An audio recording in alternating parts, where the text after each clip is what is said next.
ilmu, dan ilmu itu kita amalkan. Ini hal-hal simpel loh teman-teman. Saya mau bilang ke teman-teman gini ya, kalau ada satu hal teman-teman lakukan, kalau ada satu hal ini jika lo teman-teman lakukan secara rutin dan konsisten akan merubah hidup teman-teman secara signifikan, maka satu hal itu namanya bangun di waktu subuh. Gak mungkin enggak teman-teman. Waktu subuh ini kata Nabi, Allahumma barik li ummati. Ya Allah berkahi umatku yang mengawali subuhnya sepagi mungkin. Ya Allah berkahi umatku yang mengawali subuhnya sepagi mungkin. Diberkahi. Tahu nggak apa itu keberkahan? Ziyadatul khair. Kalau Allah berfirman, hambaku kamu diberkahi. Kalau Nabi bersabda, dia umatku yang penuh keberkahan. Tahu apa arti keberkahan? Ziyadatul khair. Allah pastikan hamba yang dapat keberkahan pasti akan Allah dihujamkan selaksa tambahan nikmat, kebaikan dan rahmah. Itu namanya barokah. Apa sih berkah? Ziyadah, nambah. Apanya yang nambah? Semua aspek kebaikan dalam dirinya bertambah. Dan semua hal yang membuat dirinya makin disayang Allah bertambah. Itu loh hamba-hamba yang mengawali waktu di waktu subuhnya itu. Sepagi mungkin, barik li ummati. Nabi terus mendoakan mereka, berkahi ya Allah, berkahi ya Allah, berkahi ya Allah. Maka sebenarnya orang tua kita punya falsafah. Falsafahnya adalah, nak, jangan tidur di waktu subuh, nanti rezekimu dipatok ayam. Ini sebenarnya orang tua kita menyederhanakan bahasa aja. Beliau karena mungkin pada saat itu ada latar belakang yang melatar belakangi, akhirnya bahasanya disederhanakan. Yuk biar subuh rezekinya banyak, berlimpah, penuh berkah, bangun. Awali di waktu subuh sepagi mungkin. Ada falsafah orang tua kita juga bilang kayak gini, wong soleh kumpulono, kumpul sama orang-orang soleh. Itu kan bahasa penyederhanaannya dari baginda Nabi Muhammad yang beliau SAW bersabda, la tusahib illa mu'minan. Kata Nabi, jangan bersahabat kecuali sesama orang yang beriman. Jadi teman-teman, awali subuh dengan ittaqullah, bertakwa kepada Allah. Nomor 1. Nomor 2, wal tanzur nafsum ma qaddamat lighad wattaqullah innallaha khabirum bima ta'malun. Poin yang kedua, wal tanzur nafsum ma qaddamat lighad. Hendaknya tiap-tiap kita memperhatikan gimana bekal kita untuk hari yang akan datang. Ini loh yang jadi tema malam ini, yang jadi tema pagi ini. Refleksi diri, cerminan muslim sejati. Muslim tuh nggak nunggu tentang saya nanti deh nunggu hidayah itu datang sendiri.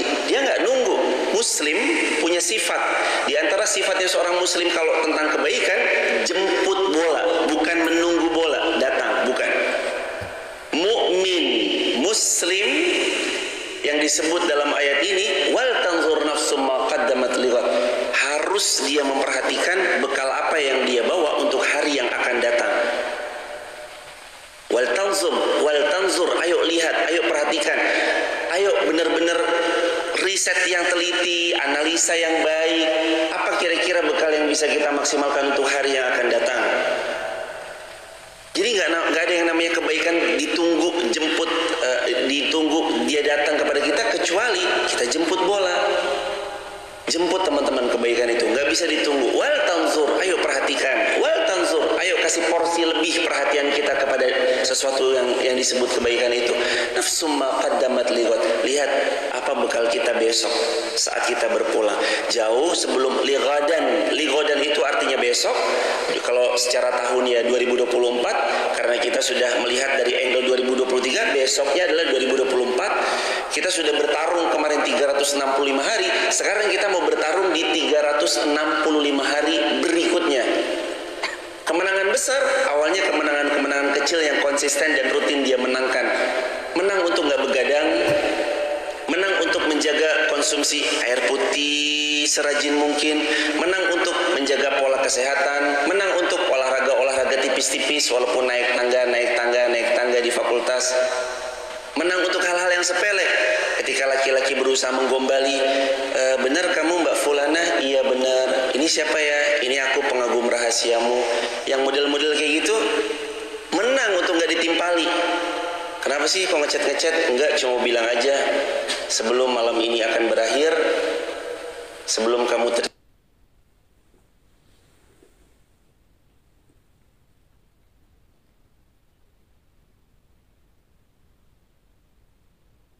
balas yang perempuan. Jangan lupa kalau kita cuma temenan aja,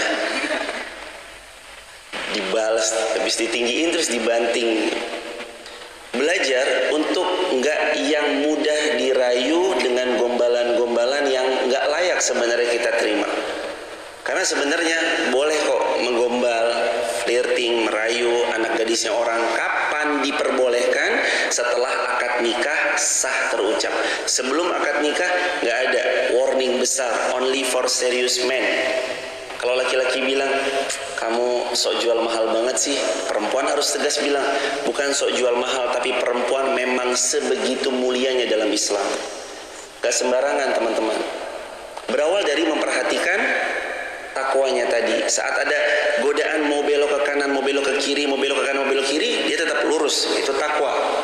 Ada perintah, dia mendekat, itu takwa. Ada kebaikan, jemput bola, itu takwa. Ada subuh, dia bangun, itu takwa. Habis subuh nggak tidur lagi, itu bertakwa kepada Allah. Matahari sebelum dia melihat warnanya yang menguning, lalu menerangi seisi alam semesta ini, dia memulai dengan membaca Al-Quran, itu takwa. Ada sesuatu rambu-rambu haram, dia menjauh, itu takwa. Ada godaan yang berawal dari DM, lalu mulai, bisa nggak kita pindah ke WhatsApp? Bisa nggak kita copy darat? Bisa nggak? Bisa nggak? Bisa? Enggak. Sesuatu yang menjerumus kepada zina ditutup kuat-kuat. Wala taqrabuz zina innahu kana fahisyah wa sa'a sabila. Jangan dekat-dekat zina. Kalau Allah sudah berfirman wala taqrabuz zina, jangan dekat-dekat, berarti bukan cuma jangan zinanya, bukan. Semua perangkat yang berupaya mendekat kepada zina, kayak mulai dari DM-DM-annya, pindah ke WhatsApp-annya, pindah ke kopi daratnya, terus kemudian malam-malam dingin-dingin jalan-jalan, berdua naik motor, akhirnya terus kedinginan mendekat, yang jaraknya mungkin tadinya berapa? 1 jengkal, terus lama-lama merapat, akhirnya kehujanan, aduh malam kemalaman, kalau kamu pulang ke rumah pasti dikunci ya, ayo kita transit aja yuk ke satu penginapan, na'udzubillah summa na'udzubillah, berzinalah mereka di malam itu, na'udzubillah summa na'udzubillah.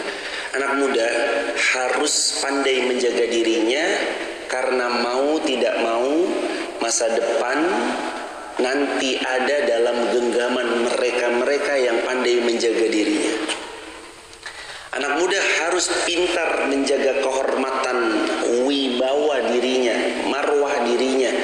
Karena sesungguhnya mulianya kaum muslimin ada dalam mulianya individu-individunya. Emang teman-teman kira kemenangan itu hanya kemenangan satu orang? Keliru. Emang teman-teman kira kemenangan itu hanya milik satu nama? Keliru. Kemenangan itu milik satu generasi. Kemenangan itu bukan milik satu nama. Emang teman-teman kira Muhammad Al-Fatih menaklukkan Konstantinopel umur 21 tahun? Mahasiswa 21 tahun, semester berapa Mas Soleh? Semester 6. Mas Soleh namanya? Mas Munawar. Mas Munawar, laki-laki yang soleh. Mas Munawar 21 itu semester 6, menaklukkan benteng yang 1123 tahun belum pernah tertaklukkan oleh siapapun. Berusaha ditaklukkan Umar bin Khattab, waktu itu belum. Ditaklukkan lagi oleh generasi berikutnya, belum. Ditaklukkan lagi oleh ayahnya, belum. Baru Sultan Muhammad Al-Fatih 21 tahun, hafal Al-Quran, tidak pernah tertinggal sholat sunnah rawatib, tidak pernah tertinggal sholat tahajud, selalu menjaga dirinya dari memakan makanan yang haram. Dia tidak sama sekali menyentuh, syubhat pun tidak, apalagi yang haram. Menjaga hubungannya dengan baik kepada Allah, menjaga ikatan zikirnya, lisannya nggak pernah berhenti berzikir 21 tahun. Itu bukan nama yang satu yang menaklukkan semata. Nama besarnya iya. Siapa penakluk Konstantinopel? Muhammad Al-Fatih. Umur berapa? 21 tahun. Siapa dia? Dia adalah orang, bukan cuma sekedar itu. Yang lebih daripada itu menangnya satu generasi pada kala itu. Ingat ya? Waktu Sayyidina Ali bin Abi Thalib itu diprotes. Dengan protes gini, "Wahai Ali, sekarang kamu memimpin jadi khalifah, kenapa amburadul sih? Wahai Ali, kepemimpinanmu nih gak jelas banget deh. Wahai Ali, ini Ali bin Abi Thalib nih, cerdas bukan main nih." Dikomplain, Sayyidina Ali bin Abi Thalib bilang apa? Iya, karena waktu Sayyidina Umar memimpin, kan head to head dibandingin sama Sayyidina Abu Bakar, Sayyidina Umar bin Khattab. Ali, kepemimpinanmu nih gimana sih? Kepemimpinanmu nih begini dan begitu. Beda banget sama zamannya Abu Bakar, sama zamannya Umar bin Khattab. Jawabannya Sayyidina Ali simpel. Iya, waktu Sayyidina Abu Bakar dan Sayyidina Umar bin Khattab memimpin, rakyatnya seperti aku dan Sayyidina Utsman bin Affan. Waktu aku memimpin, rakyatnya seperti kalian. Teman-teman, makanya sekali lagi, bukan menangnya satu nama. Nanti mulianya Islam itu menang satu generasi. Generasi yang kuat menjaga subuhnya, kuat dengan Qur'annya, kedekatan zikirnya sama Allah. Dia pandai merefleksikan diri. Dia pandai berbuat untuk menjemput bola-bola kebaikan. Enggak diam lalu menunggu. Wal tanzur nafsum ma qaddamat lighad. Dia memperhatikan sesuatu apa yang bisa dia lakukan di masa yang akan datang. 365 hari, hari pertamanya ini. Kalau versi Masehi, kalau versi Hijriah kita sudah lewat. Start yang baik menentukan. Lari yang kencang, jangan terjatuh di awal, mumpung di awal. Jaga semangat. Tadi udah teman-teman baca Al-Quran, alhamdulillah ini udah mulai terang nih, matahari udah mulai terbit. Alhamdulillah sekarang sudah diawali dengan Al-Quran. Nanti teman-teman besok ulangi lagi kayak gini. Aduh teman-teman, kayaknya saya, misalkan teman-teman udah ngerasa, Ustadz kayaknya saya mau ngedrop deh imannya. Mau ngedrop imannya, pakai nasihatnya Imam Ibnul Qayyim Al-Jauziyah. Cari cas imanmu di 3 tempat. 1, masjid. 2, majelis ilmu. 3, berkumpul sama orang salih. Cari charger iman di 3 tempat, kata Al-Imam Ibnul Qayyim rahimahullah dalam kitab Saidul Khatir. 1, masjid. Di masjid nih, charger iman tuh di masjid. Tempat lahirnya keberkahan tuh di masjid. Teman-teman pernah dengar hadis riwayat Muslim, kata Nabi SAW, siapa yang duduk di masjid. Masjid ya, spesial. Ini hadisnya tentang masjid. Duduk-duduk di masjid, maka malaikat akan turun kepadanya dan malaikat mendoakannya, Allahumma gfir lahu, Allahumma arhamhu. Ya Allah ampuni, ya Allah rahmati, ya Allah ampuni, ya Allah rahmati, ya Allah ampuni, ya Allah rahmati. Teman-teman duduk aja gini, diam aja. Di masjid ya, diam aja. Doa malaikat turah-turah bertumpah kepada teman-teman semua. Allahumma gfir lahu, Allahumma arhamhu. Ya Allah ampuni dia, ampuni dosanya, maafkan kesalahannya, hapus ya Allah yang khilaf daripadanya, rahmati dia, sayangi dia, kasih curahan yang berkah berlimpah. Duduk di masjid. Bahkan hebatnya riwayat Muslim dengan sanad yang sahih, kata Nabi SAW, dia pernah cerita ketika itu malaikat bertanya pada Allah tentang satu episode kejadian. Majelis ilmu sudah bermulai, sudah dilangsungkan, sudah mulai di majelis ilmu kayak gini. Lalu Allah berfirman, untuk yang datang di majelis ilmu baginya 3. 1, aku ampuni dosa-dosanya. 2, aku masukkan ke dalam syurga. 3, aku jauhkan dan pasti dia terjauh dari siksa api neraka. Ya Allah, duduk. Terus nggak lama tuh ada, mohon maaf, orang baru maksiat, baru zina, baru macam-macam gitu, baru khamr, zina dan segala macam. Habis maksiat dia ngeliat, apa sih itu rame-rame? Itu rame-rame apa sih? Terus dia duduk tanpa pernah berniat sengaja keluar dari dari habis zinanya mau ngaji tuh nggak ada sama sekali niat kayak gitu. Pokoknya dia habis zina, habis maksiat sama Allah, lihat rame-rame, itu apa sih? Lalu dia duduk di situ, paling belakang. Malaikat terus kemudian nanya, ya Allah, di antara yang hadir majlis yang engkau sebut 3 tadi, diampuni dosanya, masuk surga, jauh dari siksa api neraka, ada seorang pendosa yang baru saja duduk karena melihat keramaian, sama sekali nggak ada niat untuk datang ke majelis ilmu. Malaikat nanya sama Allah, apakah untuk si pendosa yang tidak sengaja ngelihat keramaian majelis ilmu lalu duduk mendapat seperti yang engkau ucap, ya Allah? Tanya malaikat kepada Allah. Tahu apa Allah jawab? Untuk si pendosa aku ampuni dosa-dosanya, aku masukkan ke dalam surga, aku jauhkan dari siksa api neraka. Allahu Akbar walillahilham. Allah tuh maha baik. Ini hadis sahih riwayat Muslim, dicatat riwayat Muslim. Teman-teman bayangin, Allah maha sayang sama kita. Charger iman tuh di sini nih, majelis ilmu. Di sini nih, masjid. Di sini nih, berkumpul sama orang soleh. Ketika teman-teman dapat ketiganya, pagi ini teman-teman sudah mendapat keberkahan yang berlipat-lipat. Chargernya fast charging. Kalau masjid aja, mungkin fast chargingnya yang 2.0. Kalau majelis ilmu dan masjid, fast chargingnya yang 3.0. Kalau sudah di masjid, di majelis ilmu, kumpul duduknya kita bersama orang soleh, ini fast chargingnya yang 4.0 nih, super kencang banget. Di sini tempatnya. Wal tanzur nafsum ma qaddamat lighad. Lihat lighad, apa yang akan datang, apa yang mau kita dapetin.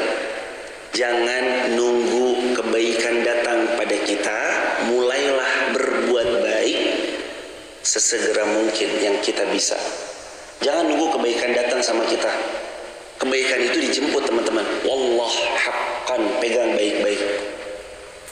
Kalau kita nggak sengaja maksain diri jemput kebaikan, kebaikan itu boleh jadi akan tidak datang-datang pada diri kita.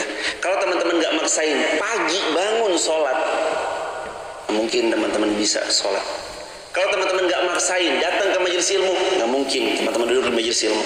Kalau teman-teman nggak maksain, awalnya paksakan, setelah itu terbiasa, lama-lama jadi kebiasaan, lama-lama jadi karakter. Kalau sudah berakar kuat sebagai karakter, akarnya menghujam dalam ke tanah, sulit pohon itu digoyang-goyang karena karakternya sudah tertanam. Karakter itu diawali dari paksain teman-teman. Sedekah subuh, kalau sampai kapanpun kita nggak belajar memaksakan sedekah subuh, QRIS mana QRIS? Sedekah semampunya. Sampai kapanpun kita mati dalam keadaan nggak bersedekah. Innan nafsa la'ammaratun bisu. Karena hawa nafsu kita tuh cenderungnya ngajak kepada perbuatan yang buruk. Hawa nafsu kita condongnya ngapain? Aduh, sedekah subuh, tapi uang masih tinggal segini, akhirnya dia nggak sedekah. Ini buat anak-anak muda juga ya, teman-teman anak-anak muda UI Yogyakarta, kalau bisa, seberapapun uang jajan teman-teman, seberapapun mahalnya kos-kosan yang teman-teman harus bayar, dan sudah datang waktunya, jangan pernah tinggalin sedekah subuh. Coba rasain, rutin aja. Tiap subuh sedekah. Maaf Ustaz, nggak bawa uang cash. Maaf Ustaz, cari 1000-an tuh susah. Ke tukang parkir juga nggak ada. Saya mau nukerin tukang parkir adanya 2000. Kalau 2000 buat saya terlalu gede Ustaz.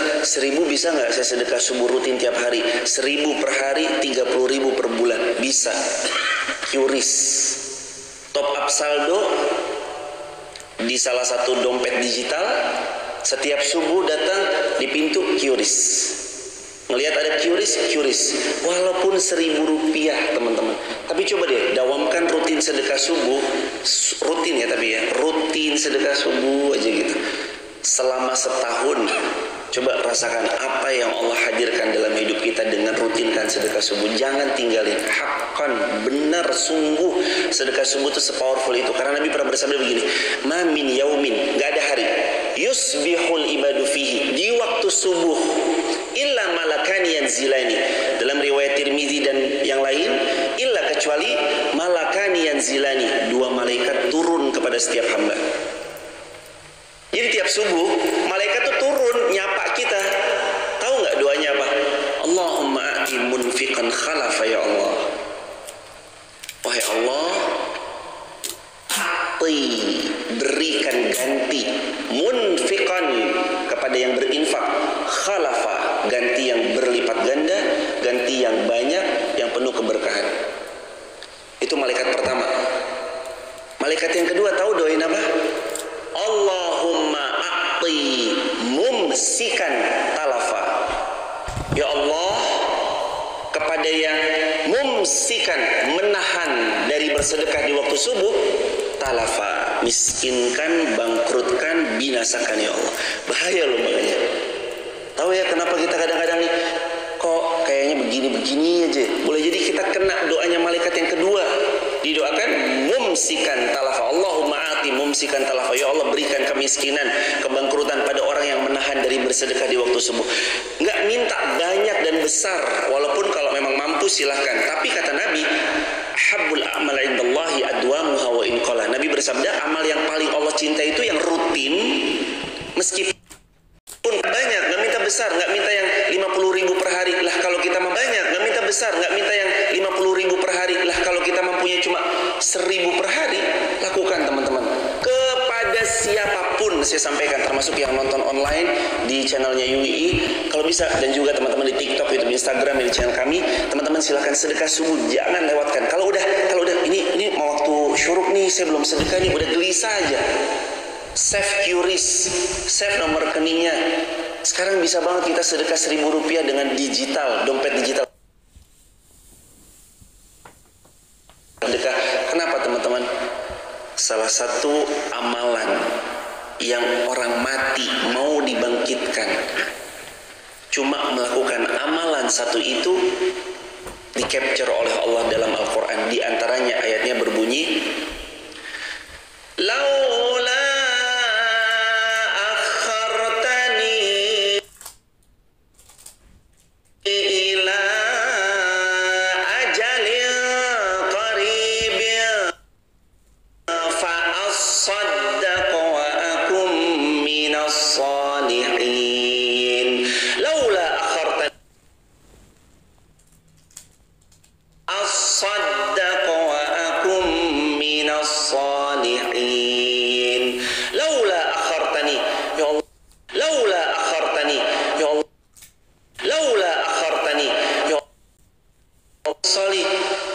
bisa nggak saya balik lagi ke dunia? Saya mau beramal. Dia nggak minta balik ke mobil, nggak.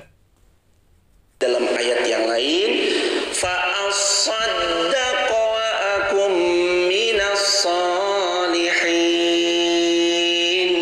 Kata ulama tafsir dua, fa asaddaqa itu satu pengertiannya, saya mau membenarkan setiap risalah kenabian dan setiap yang engkau perintahkan dalam firman dan ayat-ayatmu ya Allah, kami benarkan. Tapi ulama yang kedua bilang, fa'asaddaqa wa akum minas salihin. Ya Allah, bangkitkan kami lagi, tangguhkan kematian kami kalau dia masih hidup dan ajalnya sudah datang. Untuk ngapain? Bersedekah. Tahu ya kenapa sedekah sekeren itu? Itu teman-teman. Nanti keluar, jangan tinggalkan kesempatan emas, kesempatan baik. Atau di handphone ada, lakukan.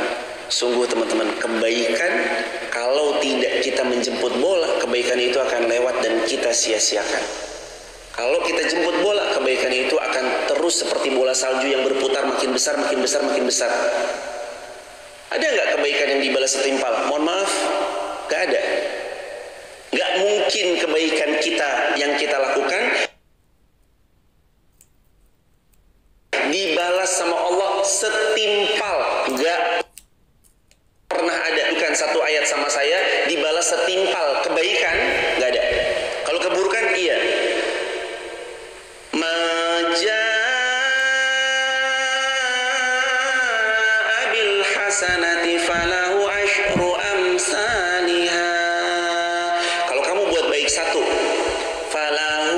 asyru amsalha. Allah berfirman, ini ya paling kecil, aku membalasnya asyru amsalha, 10 kali lipat. Kalau yang setimpal itu apa balasannya? Setimpal, niscaya dibalas Allah setimpal dengannya. Allah balas dengan setimpal dengan yang mereka lakukan. Itu perbuatan apa? Buruk. Allah tuh baik teman-teman, Allah tuh sayang teman-teman. Kalau kita buat baik, balasannya tuh lebih baik dari Allah, minimal 10 kali lipat. Masalul ladzi, itu 10 kali lipat itu Al-An'am 160. Kalau Al-Baqarah 261, masalul ladzina yunfiquna amwalahum fi sabilillahi kamali habbah batat sab'a sanabil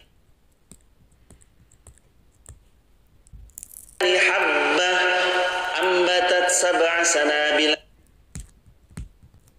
fi kulli batat sab'a sanabil fi kulli sumbulatin mi'atu habba. Kalau kamu buat baik, aku balas 7 buat baik, aku balas 700 kali lipat. Gak cukup. Quran surah Saba, Allah berfirman, sesiapa yang berbuat, ngucap ngelamar tuh gampang, mentalnya itu yang deg-degan. Ngelamar kan cuma gini, Assalamualaikum warahmatullahi wabarakatuh. Niat pertama, saya mau silaturahim, om, tante, semoga om, tante dimuliakan Allah, sehat, lancar, penuh barokah. Niat yang kedua, saya semester 3 dari fakultas apa? Fakultas Ilmu Agama Islam. Nama saya Munawar. Insya Allah saya mau melamar putrinya om dan tante. Sesimpel itu. Tapi Ustadz, deg-degannya itu loh gak simpel. Gak apa-apa, lewatin aja prosesnya. Jangan sampai, mohon maaf ya teman-teman, jangan sampai bermudah-mudah mendekati zina, giliran diajak untuk yang halal gak mau. Jadi Allah tuh gak melarang seorang hamba jatuh cinta teman-teman. Untuk teman-teman muslimah, teman-teman yang laki-laki, Allah tuh gak melarang anak muda jatuh cinta, sama sekali gak dilarang sama Allah. Hambaku, kamu jatuh cinta. Iya ya Allah, sini aku kasih tahu jalannya ya. Jalannya ini loh. Apa jalannya? Menikah. Kata Nabi, ini kalimat indahnya Nabi Muhammad, lam ara lil mutahabbaini mislun nikah. Aku belum pernah melihat ada obat yang paling mujarab untuk dua orang yang saling mencintai satu sama lain, mislun nikah, kecuali obat mujarab itu adalah menikah. Saya doakan semoga teman-teman yang belum menikah segera bertemu jodoh yang saleh-saleh. Amin yang paling kencangku. Apa? Ini aminku yang paling serius 2024 Ustaz. Masya Allah. Jadi bertakwa itu di awal sampai akhir, bukan di awal doang. Islam tidak hangat-hangat kotoran ayam, sama sekali enggak. Islam itu sekali tertancap di dadanya orang beriman, semangat bertakwanya itu terus terjaga dari awal, tengah sampai akhir. Bukan awalnya aja hangat-hangat, berikutnya melempem, sama sekali enggak. Islam tuh semangat itu terjaga banget, awal, tengah, akhir. Dan satu hal yang semua orang sepakat ini enggak mudah, konsisten. Yakin enggak mudah.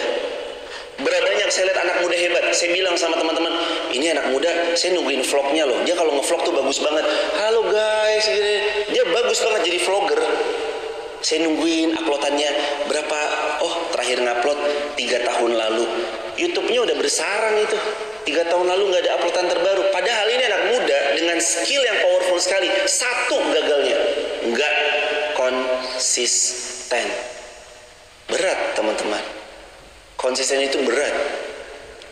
Makanya orang-orang yang mampu berhasil mencapai anak tangga yang dia duduki adalah mereka yang mampu melangkah secara konsisten satu anak tangga demi anak tangga berikutnya. Target saya sampai 365 anak tangga. Mau tahu gimana caranya? Mulailah satu hari hanya melangkah satu anak tangga saja. Maka di hari ke-365 engkau sampai ke anak tangga yang ke-365. Mulai aja, satu aja. Ini teman-teman, mas-mas, Instagramable apa? Selebgram, selebtok. Di sini kan ada ya yang content creator. Terima kasih sudah berkenan hadir.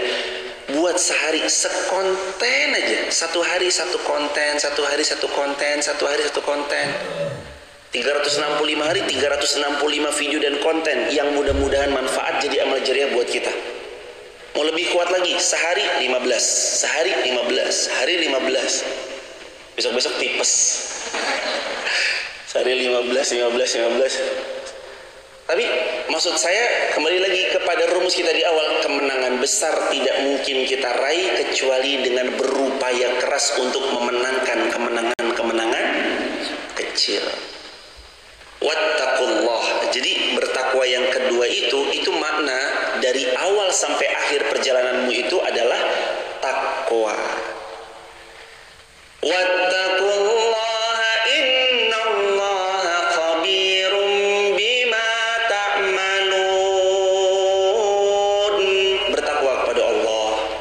Sungguh Allah yang paling tahu apa-apa yang kita kerjakan. Teman-teman, 2024 pegang ini ya.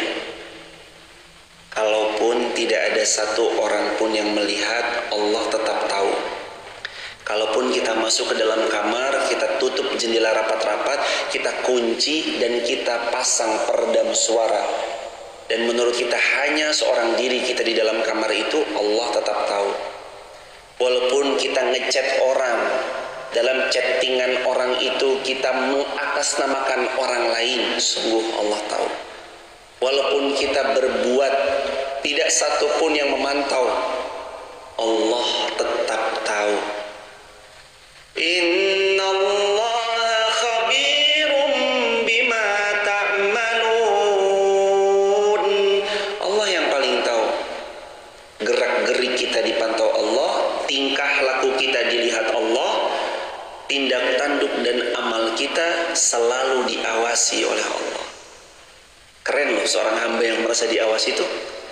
Apapun dia bakal selalu melihat, iya ya Allah ngawasin saya ya. Sebenarnya bisa aja nih saya berbuat dosa. Enggak deh, Allah tahu, Allah ngawasin saya. Saya beramal sekali. Bisa aja teman-teman mau maksiat. Tapi orang yang selalu diawasi Allah, dia tahu. Enggak. Masa saya mau maksiat? Allah baik banget sama saya, masa saya maksiati? Sampai-sampai seorang ulama pernah bilang, terakhir, padahal ini ayat masih banyak ya, waktunya untuk tanya jawab sudah datang ini, udah 5:30 lebih. Ini masih ada ayat 19, ayat 20, tapi ada ulama bilang ini, silahkan bermaksiat, asalkan kamu bisa lakukan 4 hal. Silahkan berbuat dosa, asal kamu bisa pastikan dirimu terbebas dari 4 hal. 1, jangan makan dari apa yang Allah berikan padamu. Bisa? Tidak. Yang kedua, jangan meminum dari minuman yang Allah rezekikan kepadamu. Bisa? Tidak bisa. Yang ketiga, jangan ada tempat yang ketika kamu bermaksiat tidak dilihat oleh Allah. Silahkan bermaksiat asalkan jangan sampai dilihat Allah. Bisa? Gak bisa. Yang keempat, silahkan berbuat dosa, silahkan bermaksiat. Kalau kamu bisa bilang kepada malaikat maut ketika mau mencabut nyawamu, kamu bilang, nanti dulu ya, izinkan saya bertobat dan beramal salih. Bisa? Tidak bisa. La yastakhiruna sa'ah wa la yastaqdimun. Allah berfirman dalam Al-Quran, kematian itu kalau sudah datang gak bisa dimundurkan. La yastakhiruna sa'ah, gak bisa dimundurin. Wa la yastaqdimun, gak bisa dimajuin. Datang tepat, hambaku pulang. Gak bisa bilang kalau mamanya jemput, abang pulang, abang pulang, kita bisa bilang, tar dulu mak, abang yang ketiga nih, mama hitung sampai 5, kalau nggak pulang, iya mak, itu kita panggil mama kita sekali 2 kali bisa skip. Tapi kalau malaikat maut nggak bisa teman-teman. Malaikat maut ya, iya, mau ngapain? Nyabut nyawanya. Tar dulu deh, istighfar dulu, taubat dulu, astagfirullahaladzim, la ilaha illallah Muhammadur Rasulullah. Udah dah, habis la ilaha illallah cabut deh nyawa saya, yuk. Gak bisa teman-teman. itu kadang mendadak. Lagi juga ini yang muda-muda, jangan merasa mbak-mbak, mas-mas yang masih muda. Karena Ustadz umur saya masih 20, ada yang 17, ada yang belasan. Ntar saya matinya 60-an Ustadz. Iya kalau nyampe. Ada berapa banyak teman kita pasti pernah kan dapat kabar, astagfirullahaladzim, kok teman main saya sekarang udah berpulang ya, udah wafat ya. Berapa banyak? Banyak banget. Teman saya satu persatu udah pada pulang ke pangkuan Allah. Satu persatu ketika kita ngingat, baru kemarin chattingan WhatsAppan tanggal 20 Desember, kok kemarin 29 berpulang. Kemarin 31 Desember ada teman saudara di Bandung, beliau mengabarkan murid TPA-nya beliau hanyut terbawa arus air hujan di daerah Bandung. Umurnya berapa? Kisaran 9 sampai 10-an tahun. Ya Allah, betapa Allah tuh kalau hambaku ayo pulang, gak mandang umur.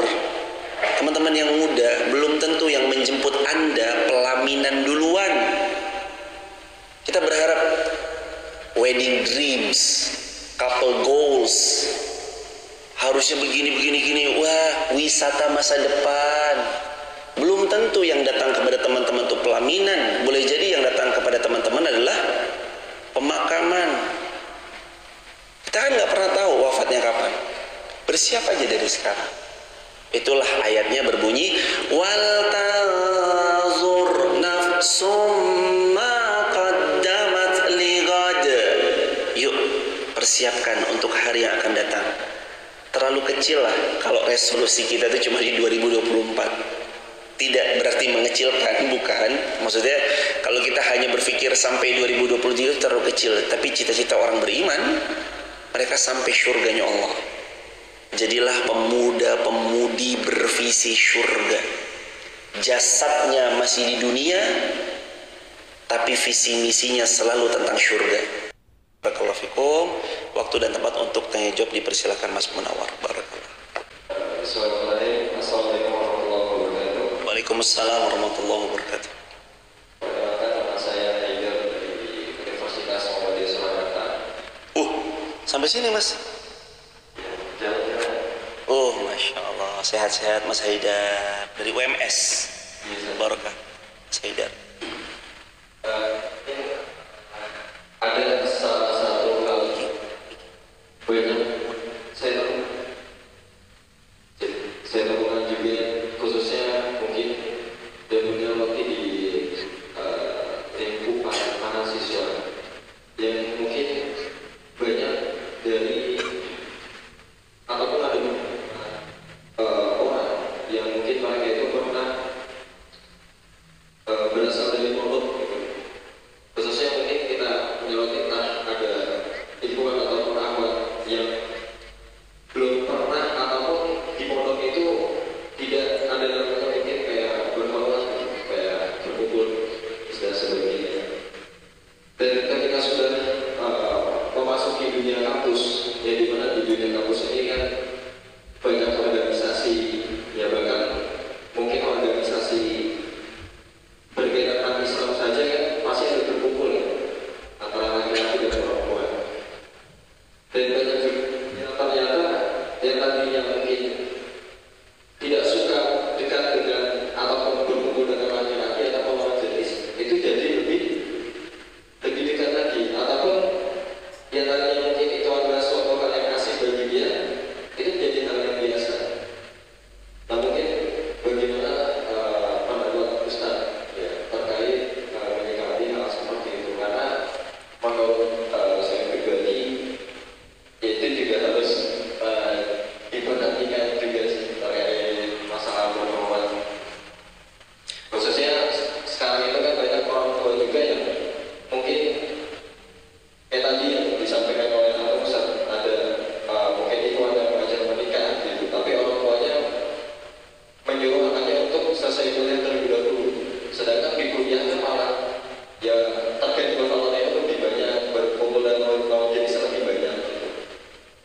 Mungkin kita Jazakumullah khairan jazaa. Semoga Allah memuliakan Mas Haidar jauh-jauh dari UMS Solo datang ke Yogyakarta. Semoga Allah mengganti semuanya dengan surga Firdaus tanpa hisab untuk Mas Haidar dan untuk semua jamaah di UII, Jogja dan seluruh kaum muslimin yang online ataupun offline. Yang pertama, Islam nggak melarang bergaul. Bahkan ada hadis tentang Nabi menganjurkan muslim untuk bergaul. Dalam satu hadis Nabi bersabda, mukmin yang bergaul lalu bersabar bima adahum, dengan ujian dalam pergaulannya lebih baik daripada mukmin yang tidak bergaul. Ada anjuran untuk bergaul, tapi ada tapinya nih. Pergaulan seperti apa yang Islam anjurkan? Dalam Islam itu pergaulan antara laki dan perempuan itu batasnya jelas sekali. Jangan berdua-duaan, karena yang ketiganya syaitan, kata Nabi.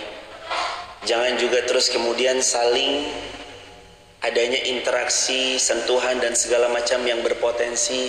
Awalnya, minjem tip ek dong. Nih, iya, ambil tip eknya di sini. Kenapa dari sini ngambilnya? Nah, soalan tip ek doang. Atau tolong dong, iya kamu udah mulai toel, nggak ada dalam Islam. Bahkan kata Nabi SAW, ditusuknya kepala kalian dari besi yang dipanaskan lebih baik daripada kalian menyentuh perempuan la yahilulah, yang tidak halal bagi kalian. Jangan belajar menelungkupkan tangan ketika bertemu. Assalamualaikum warahmatullahi wabarakatuh. Waalaikumsalam warahmatullahi wabarakatuh.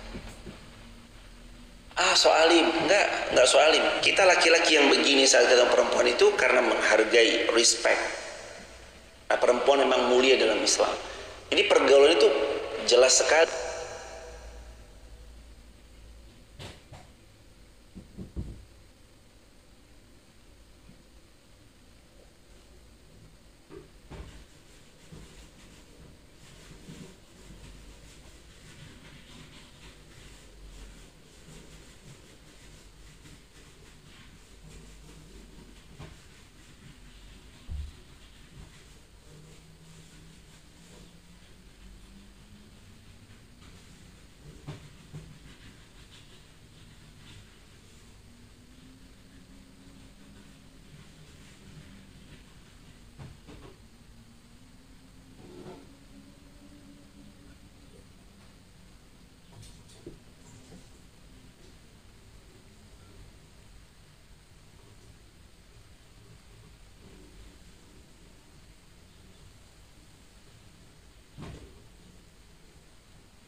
Tapi rambu-rambu batas itu tetap harus secara tegas dan gamblang teman-teman pegang secara kuat-kuat. Jangan flirting, pegang-pegangan, interaksi. Gimana ya, aku tuh orangnya love language-nya itu memang suka megang-megang. Jangan. apa love language. Kamu nih gimana kabarnya gitu. Janganlah. Jangan teman-teman. Kita terlalu apa ya? Sudah mungkin karena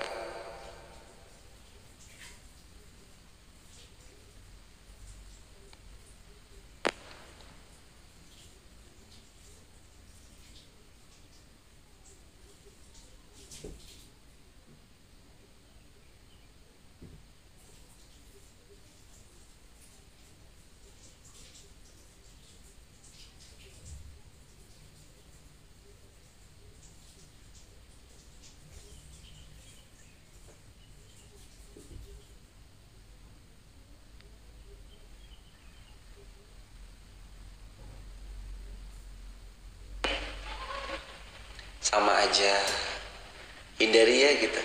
Abang lagi di mana?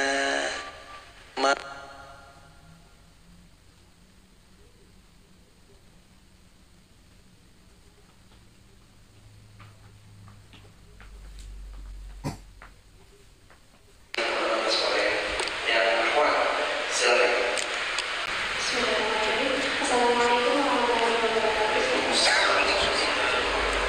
Perkenalkan nama saya Rizka Jadi dan komunitas.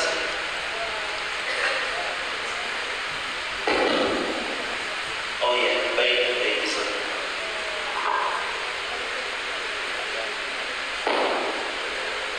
Ya, ini Mas, maaf nih ya.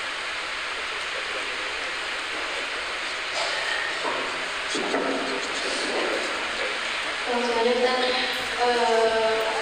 orang saya bekerja di suatu perusahaan yang awam sekali agamanya. Nah, di situ saya ada sedikit problem, jadi ada satu lingkungan yang membuat saya tidak nyaman di pekerjaan ini. Di mana di pekerjaan itu beliau ini selalu mendekati saya dan sikapnya ini membuat saya sangat tidak nyaman. Nah, dia selalu saya tanyakan, adakah amalan doa yang bisa saya amalkan agar saya bisa lebih dijauhkan dari beliau?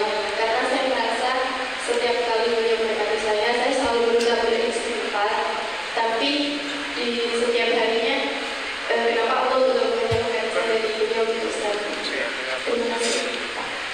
Semoga Allah memberikan barisan seluruh besar dan Allah memuliakan seluruh hadirin yang datang dan Allah memuliakan jamaah online dan seluruh kaum muslimin di mulia dunia.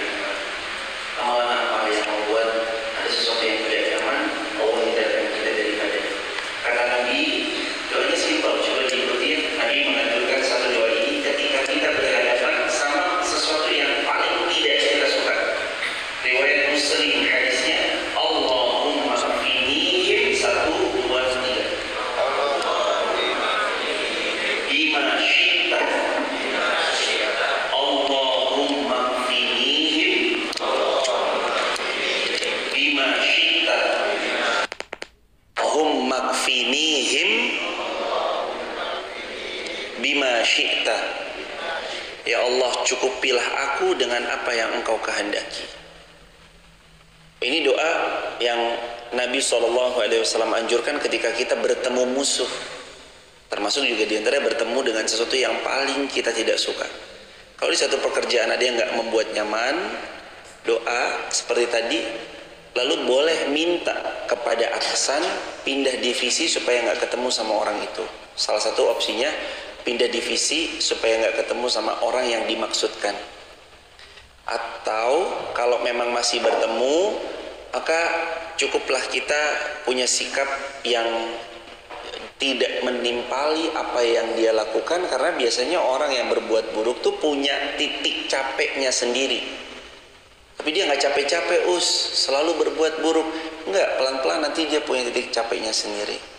Dan yang terakhir, kalau toh pun memang salah satu wasilah rezeki yang Allah hadirkan lewat sini dan tetap mesti harus bertemu dan dia nggak pernah berhenti untuk menggoda dan segala macamnya yang membuat Rizka nggak nyaman, coba cari circle, tempat di mana circle itu nanti memudahkan dan menyamankan Mbak dalam berinteraksi.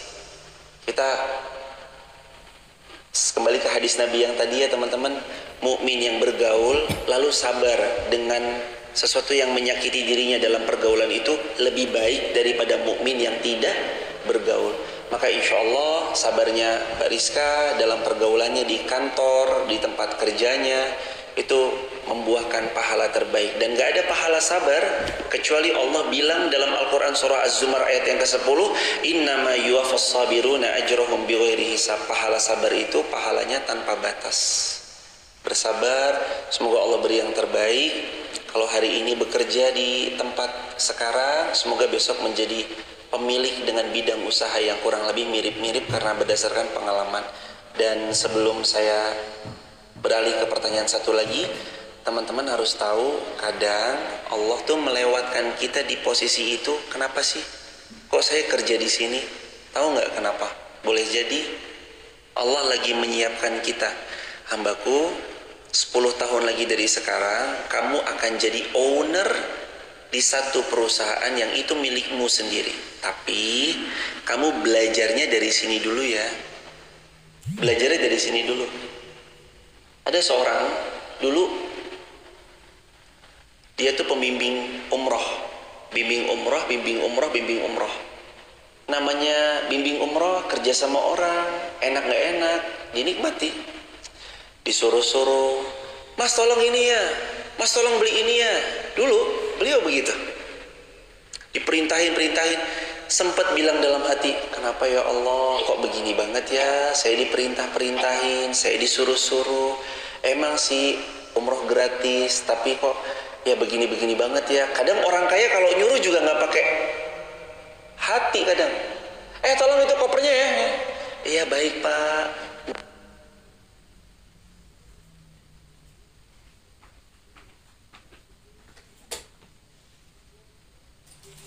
Kedua, Allah izinkan beliau punya travel haji umroh sendiri. Ternyata itu boleh jadi apa yang Allah siapkan untuk Mbak Rizka, untuk teman-teman juga. Kita nggak pernah tahu.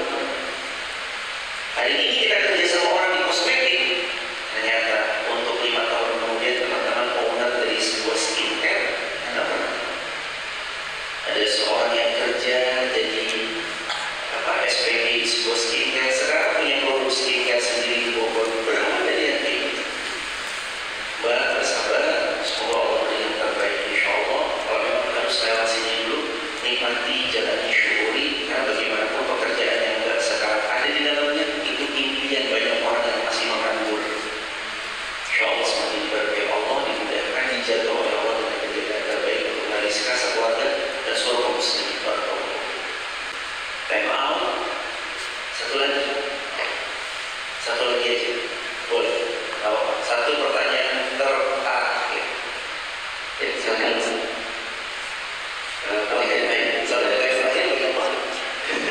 Boleh dari sini. Ya nggak apa-apa.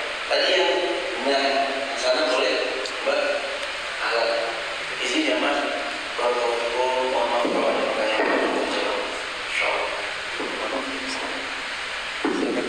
Bismillahirrahmanirrahim. Ustaz, perkenalkan saya Indi dari PKWI. Pertanyaannya, bagaimana cara istiqomah untuk perempuan? Sedangkan kan kadang itu saat imannya sedang naik-naiknya itu kadang ada halangannya seperti itu Ustaz. Apakah harus mulai dari awal lagi Ustaz? Kan biasanya pada umumnya itu 40 hari Ustaz. Terima kasih. Semoga Mbak sekeluarga besar dan seluruh muslimin dimanapun berada. Gimana perempuan untuk istiqomah? Yang pertama, iya karena aku iya kan saya. Mohon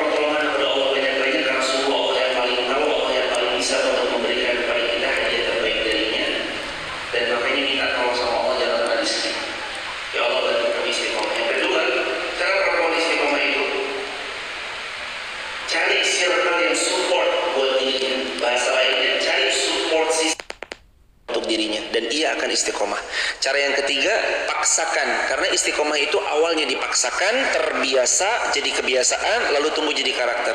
Kalau tadi ada selipan statementnya yang gimana kalau misalkan sedang berhalangan, dan kami tahu ketika berhalangan kami tuh kayak malas dan segala macamnya. Lawan rasa malas ketika berhalangan dengan apa? Amal salih. Emang bisa orang berhalangan beramal salih? Bisa. 7 amalan dalam teman-teman yang berhalangan. 1, sadaqah. 2, zikrullah. 3, murajaah sesuai dengan hafalan, tidak menyentuh mushaf. 4, share postingan kebaikan. 5, mencatat ilmu dan faidah-faidah lalu turut serta menyebarluaskannya. Yang ke-6, membantu orang semampunya. Yang ke-7, memfasilitasi tiap-tiap episode kebaikan. Makanya teman-teman, ini buat teman-teman, kan bentar lagi Ramadan ya. Teman-teman tuh sebenarnya bisa pahala full didapat. Gimana caranya? Loh Ustaz, saya kan perempuan tuh pasti ada datang bulannya dan segala macamnya. Saya pasti puasanya bolong, tapi tetap bisa perempuan itu puasanya full. Perempuan tetap bisa puasanya, maksudnya dapat pahala puasa full. Gimana caranya? Fasilitasi orang berbuka dan makan sahurnya. Fasilitasi. Kata Nabi, siapa yang membuka puasakan orang lain, dia sama dalam pahala seperti orang yang berpuasa. Jadi kalau teman-teman besok Ramadan, gimana caranya Ustadz saya nggak itikaf tapi pengen banget dapat pahala itikaf? Support orang yang itikaf. Gimana Ustadz saya nggak puasa tapi pengen dapat pahala puasa? Buka puasain orang yang berpuasa. Saya pengen dapat pahala sahur, berikan makan sahurnya. Saya pengen dapat bacaan Quran, fasilitasi Al-Quran ditaruh di masjidnya. Saya pengen dapat pahala imam habis sholat tarawih, habis tarawih support dengan makanan-makanannya, entah martabak, entah terang bulan, entah minuman air gelasan. Dan saya kasih tahu ke teman-teman, satu amalan yang murah tapi dapat pahala insya Allah sekitar 40-an lebih orang. Amalan itu namanya membelikan air minum 1 dus. 1 dus itu kira-kira 20 ribuan ya, dengan merek tertentu misalkan 20 ribu 1 dus air minum, taruh di masjid. Nanti setiap yang berbuka puasa dengan air mineral yang teman-teman kasih, teman-teman panen pahalanya. Ustadz, ada nggak yang di bawah 20 ribu tapi banyak? Ada. 20 ribu bisa untuk 100 orang. Mohon maaf, itu 20 ribu untuk 40 orang. Ini bukan 20 ribu deh, ini 5 ribu untuk 100 orang. Belikan apa Ustadz? Kecap. Jadi kecap yang sasetan 5 ribuan, nanti pas buka puasa dibawa. Terus kalau pas lauknya itu tetesin gitu. Nanti itu pahalanya semua. Kecap saya kan ngikut di sini. Teman-teman terima kasih banyak. Ayo kita berdoa bersama-sama. Kita awali hari yang berkah ini dengan berdoa kepada Allah. Sungguh Allah yang mampu membuat hidup ini semakin mudah. Tundukkan, ayo kita khidmat rendah hati di hadapan Allah, kita mengaminkan setiap doa yang kita panjatkan. A'udzu billahi minasy syaithanir rajim. Bismillahirrahmanirrahim. Alhamdulillahi rabbil alamin. Allahumma inna nas'aluka ridhaka wal jannah wa na'udzu bika min sakhatika wan nar. Allahumma inna nas'aluka al jannah wa na'udzu bika minan nar. Rabbana zalamna anfusana wa illam taghfir lana wa tarhamna lanakunanna minal khasirin. Allahumma astur uyubana, Allahumma astur awrati nisa'il mu'minin. Allahumma ansur ikhwanal muslimin fi Palestin wa fi Suriah wa fi Iraq wa fi Afghanistan wa fi Uyghur wa fi kull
berikan solusi terbaik atas masalah-masalah kami ya Allah.